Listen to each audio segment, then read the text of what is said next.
अस्सलाम वालेकुम जी, मैं हूँ हरीम शाह और मैं बहुत ही ऑनेस्टली रिव्यू दूँगी। ये मेरा जो शॉट आउट है डॉक्टर नौरीन के लिए है। मेरे मियाँ जिनको ओपन पोर्स का इशू था और मसाइल थे और बहुत सारे पाकिस्तान के अंदर जो फेमस डॉक्टर हैं, डर्मेटोलॉजिस्ट हैं, उनसे मैं मिल चुकी थी। लेकिन जितना वो मीडिया पे उनका नाम है, या जितने वो पॉपुलर हैं, या जितने उनके चर्चे हैं, उनके काम इतना ही नकारा और इतना ही नकट्ठा था, जिसके कोई ख़ास किस्म के या जिसके आप कह लें कि कोई फ़ायदा नहीं था।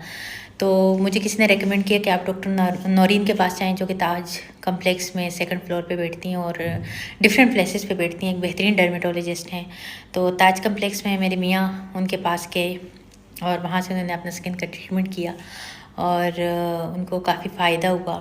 उनकी जल्द उनकी जो स्किन के प्रॉब्लम्स थे वो हल होना शुरू हो गए और उनको मतलब ये आप कह लें कि 100 में से 95% रिज़ल्ट मिल के जैसा वो